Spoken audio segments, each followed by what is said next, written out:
All right, everybody, welcome back to another episode of the Crypto 101 podcast. We hope you're having a fantastic morning, noon, or night, wherever you guys are in the world. You're certainly in the right place because we are joined by some fantastic guests today who are going to be doing a deep dive into their project that they've brought to life here that is tremendous. It's got such wide reach. I want to crack the code of Pi Network. So I brought on the co-founders here, Chengdiao of Dr. Chengdiao and Dr. Nicolas Kokkalis of Pi Network. Welcome to the Crypto 101 podcast, and thank you for joining us. Thank you. Thanks, Bryce. Thanks for having us. Yeah, so you guys are based out of Palo Alto, is that right? Up in Silicon Valley? Yes, that's right. Nice. And why start Pi Network? What was the grand vision that really got you guys to say, you know what, we're going to dedicate the rest of our lives to this project? Well, Pi Network was started combining all our academic and personal interest. Nicolas is a hardcore computer scientist with expertise in distributed system, which is a precursor to one big component of blockchain. And I myself is a social scientist. So with the second half of my PhD doing human-computer interaction, that's where Nicolas and I collaborated on multiple research projects, studying how to build computer systems to scale and to be used easily by humans. So at the time that, when we were at Stanford exploring with the students, building decentralized applications, we've noticed that, in the industry, there is a big problem of, a lot of technology, but there is no good enough social network in order to build decentralized applications that allows a typical required process, such as user iterations. So this is combining our interests of distributed system, human-computer interaction, social computing, and also the excitement about building a large-scale human movement. This is where we build Pi Network. So is Pi Network like it's a digital currency, but it's also a social network, if you will, and so people could interact. Could you kind of walk us through, if somebody were to download the Pi Network application, what would they be expecting? So it's a digital currency in the sense that you can mine it, and you can mine it on the mobile phone directly. As part of the mining process, you contribute to the consensus algorithm, and it is also the entry point to the Pi ecosystem, where you can see and use different Pi utilities. Fantastic. And so what are some of the popular applications that you've seen people develop on the Pi Network, or maybe with the Pi cryptocurrency? Well, to start, there is a very important step for us to migrate our social network to our mainnet blockchain. And the key step is called KYC. And one application of the Pi cryptocurrency is that people can pay Pi to get their IDs verified in order for them to migrate to the mainnet. And this is a very strong utility in the sense that, native currency Pi is used to pay for real human labor that result in valuable work in the world. And so people need to, so right now they have like a test net, and now there's a transition to the main net. And in order to get onto main net, you need to KYC. Can you kind of tell people maybe a little bit about why people need to KYC? And for those who don't know, who are listening, what is KYC? Okay. So KYC is generally known as a know your customer process, and a lot of traditional businesses require KYC to for compliance reasons, to know your customer, to know who you are providing the service to, especially financial related services, generally is required. And so Pi Network doing KYC is, for one, of course, as much as compliant as possible. Second is also for our own policy. For example, in Pi, we require one person per account. This means that this is one of the defense mechanisms of our network to prevent fake accounts migrating to the mainnet. So we are, and we're having this KYC solution. We needed to build it in-house for multiple reasons. Scalability is a big one of them. And scalability not only in the sense that we have a large network of people that spans across almost every country region in the world, and we are talking about tens of millions of people, and we couldn't find any KYC solution out there that could have solutions for every single country's IDs. Number one, about scalability, but also number two of scalability is that there's no currently KYC still requires some human intervention. So there's a lot of machine learning and AI algorithms that are helping with liveness detection and with identification of the IDs and understanding what's on the ID documents, but it still needs some human support. So any KYC solution we talk to could only scale to thousands of KYCs per day, like small amount of KYCs per day. But in our case, with such a vast network, which we are preparing for the next billion users, it couldn't scale with just the thousands per day. So, for example, we did our first million KYCs in a single month. So that wouldn't be possible. And there were almost 500,000 people involved in the process of verifying the first million or 2 million people who KYC'd. So that's a tremendously large number, especially when we talk about, crypto sort of networks. And, if you look at any of the DeFi apps, for instance, they have a few thousand users every single day. You look at some of these, decentralized metaverses, not pointing any fingers, not naming any names. Everybody's doing a great job. There's just not that many users on a day-to-day basis. NFTs, the volumes are down 99%. So my question to you is, man, how did you guys, grow to get, millions and millions of users? And what are kind of like the metrics that you guys have? Like you have 1 million users, you have 10 million users, and how did you get all these users? Well, it comes down to the unique strategy of ours. And the core strategy is accessibility. And accessibility has three folds, I guess. One is the financial accessibility. In Pi, everybody can mine for free. They don't need to pay anything to enter. Another accessibility is knowledge accessibility. We build our UI to be really intuitive. For example, the mining component, they can mine on the phone. So you don't necessarily need the computer science knowledge about setting up a node in order to mine. And then there is also the system design accessibility. That is, in addition to people find it easy to mine, they also find it easy to use. So all these factors contribute to the accessibility. And also the strategy of accessibility also have the result of, more fair and more widely distribution of the cryptocurrency.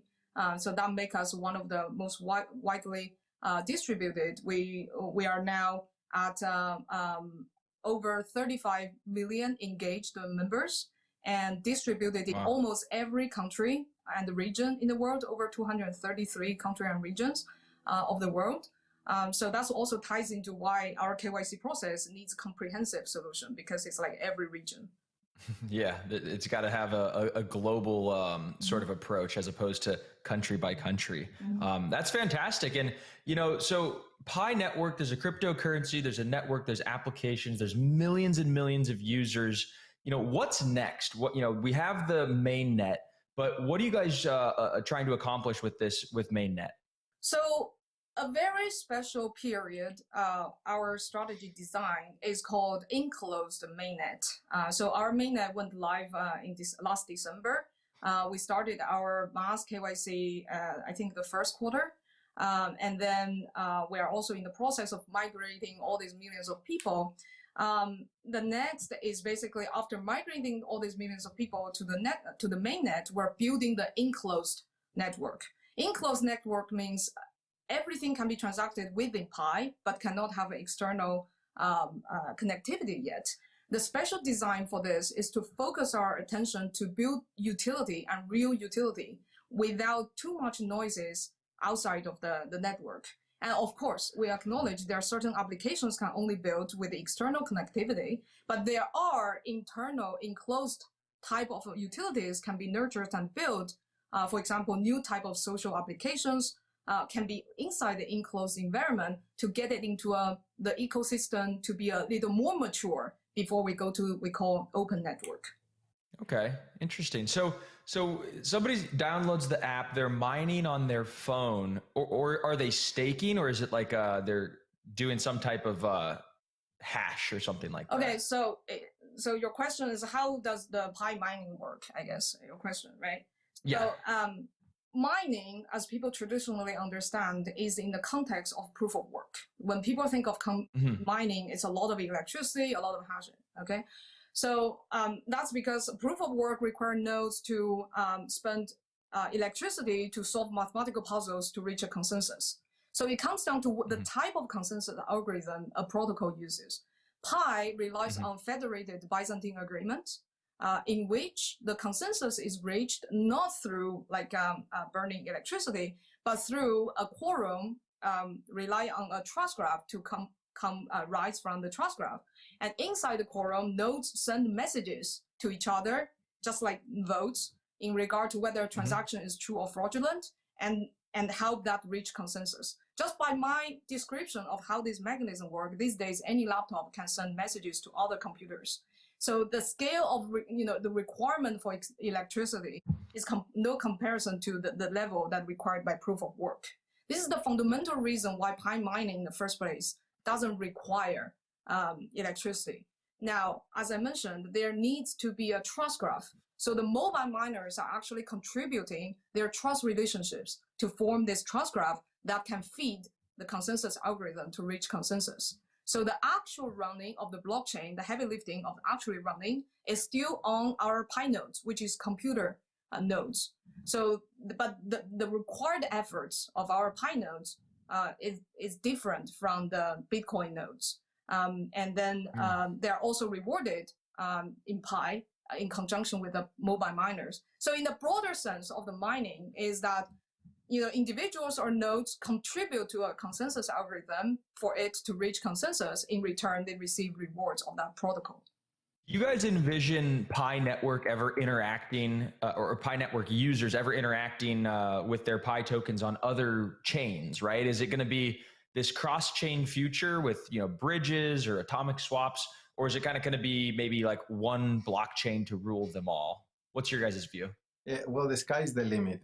We are not here to enclose the world in just one technology. We are always open to collaborate with other technologies. We believe in open standards and open networks. We see what happens with platforms when they become too enclosed, and the power that comes with that, and also the impacts that they have to consumers. There is even in the news lately about new recent policies that the various mobile application platforms are constantly changing to enforce different rules. So we are always open. We expect that there's benefit in collaboration between platforms, of course.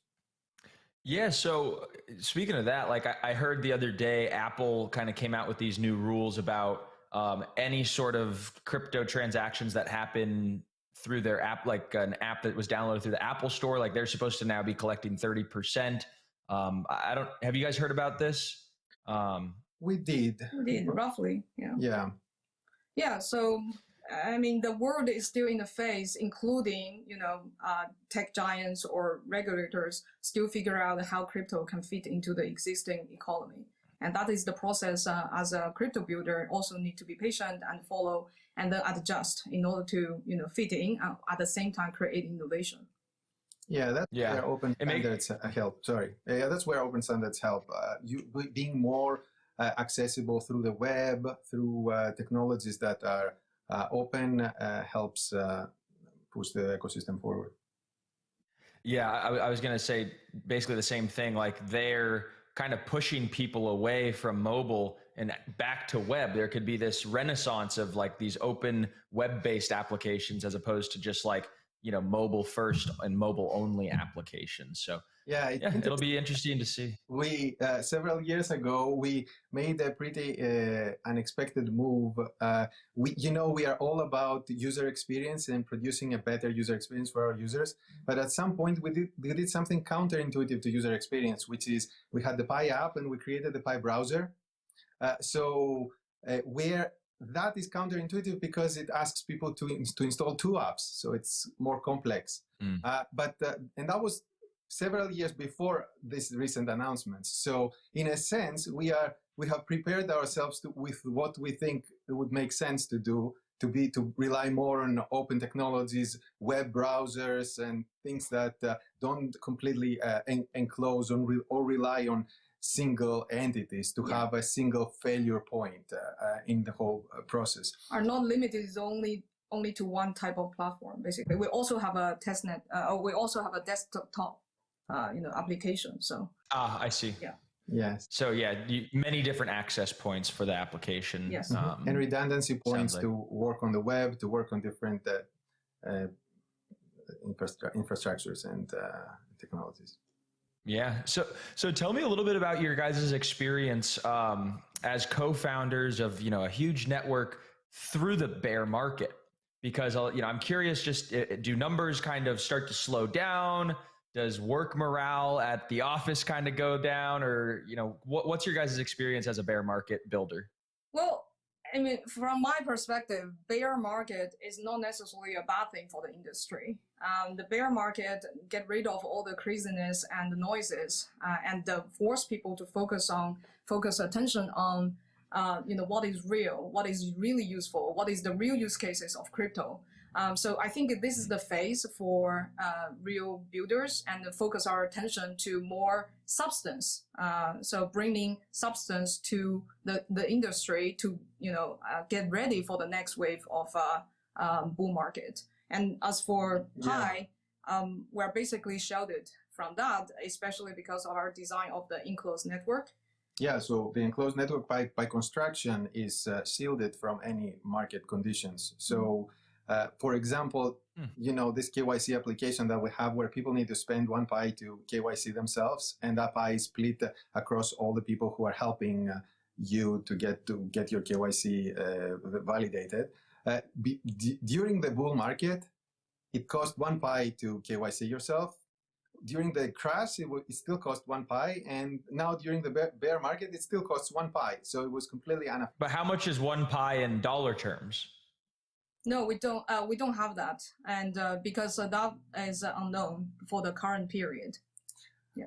Well, and one thing to consider here, unrelated to the market conditions, is that as the base mining rate has been decreasing internally in the Pi blockchain, and it used to take you about 2 days to mine 1 Pi, and now it takes about 3 days to mine 1 Pi. So it is possible that down the line that the price for the KYC can go down to people who have to pay less than 1 Pi, but completely unrelated to the market. 1 Pi is attached to the value of all the labor people spend on validating this application. So you can't take the Pi out and send it to Coinbase and cash out. You can't. Okay, yeah, that's the point of the enclosed network. Enclosed network, yes. Wow, that's pretty interesting. And so, like, during the bear market, do you guys continue to see just as many people mine, or do people kind of lose interest and stop mining a little bit? No, we don't see any big difference. Completely unaffected. Yeah. And what is their incentive to mine? If the Pi network tokens don't have any monetary value, what's kind of the incentive for people to continue mining? Is it just because it's fun and there's a community and there's an experience behind it? Or because I always viewed, like, the incentive for people to stake or people to mine is because they could earn an income from it. Yeah, I think it's more of like we have the vision of building a utility-based ecosystem, and to really crack utility, it's not Rome is not built in 1 day, and to build a real ecosystem, you need a lot of infrastructure, and you need a lot of attempts to try what it will stick and what is the real use cases. And along the journey, in addition to mining, we also educate our community about the way to achieve long-term vision. And also, in essence, our network is, free to join, to start, and more fair distribution. Unlike, many other conventional way in crypto that tokens are sold, we never sold any token, and 80% are for the community and the network. So it's basically a more fair participation into this ecosystem to build the ecosystem together. It's not just, we are not just we provide the thing for the community. It's all the core team is only one participant of the network, and every user and member and developer have their responsibility to contribute to the network to build. And this network and ecosystem cannot be built in one day. And that's the mentality, and that's the spirit of Pi community. How long do you think it'll take? Is it like a 10-year, maybe a 20-year plan for this to kind of come to fulfill the grand vision, or is it closer than that? I think it's hard to say, but for the next 3 or 5 years, I think even for the general crypto industry is to figure out and overcome a lot of obstacles for the industry as a whole, and obstacles for a specific project. For the industry itself, it has knowledge obstacle. How do people perceive cryptocurrency and the industry? There's a lot of disinformation and misinformation. How do we remove those? And then there is also the regulation obstacle, meaning that we need more clear rules. There is also the application obstacle. What the meaning is that we need to figure out how crypto or blockchain based service can integrate with everyday people's life to create actual use cases and useful services. So that people use it for its intrinsic value, not necessarily as only an investment tool. So they are using. What would some of those applications or use cases be? Like if you could put that into some concrete examples. Yeah. So one direction that the Pi Network and I think the industry are trying to have innovation. In addition to all this DeFi, the very native blockchain applications, is the social applications that integrate with cryptocurrency. I'm not just referring to NFTs or games, which is a booming vertical of the crypto space, but also like using cryptocurrency to integrate of designing social applications, not just copycat of the Web2 type of applications, but using the incentive and disincentive systems of a cryptocurrency. Now you're at the time you can use the economic mechanism inside your app logic to create better content, to curate more high signal content than just in the information silo of machine learning. And you can also use this cryptocurrency as a mechanism to motivate and mobilize and leverage the crowd wisdom, just like our KYC application is an example of leveraging the power of the crowd in order to scale certain services. Like this type of applications is, I think, for the next 3 or 5 years that the industry can explore, and it will have a true innovation instead of a copycat of Web2 or just very finance related, and to explore different type of verticals of applications and utilities. And this is what Pi is trying to do, given that we are already at the advantage of having a big social network to start with. Yeah. So what do you kind of think of Elon Musk buying Twitter? And I just asked this because he tweeted out and was talking about, he goes, myself buying Twitter kind of expedites the timeline for X, the Everything app. And the Everything app is supposed to have, a crypto wallet integrated with it, and work and play and social and all this kind of stuff, along with payments. And it kind of sounds like that could be maybe even a competitor to Pi Network. Is that how you guys think about it?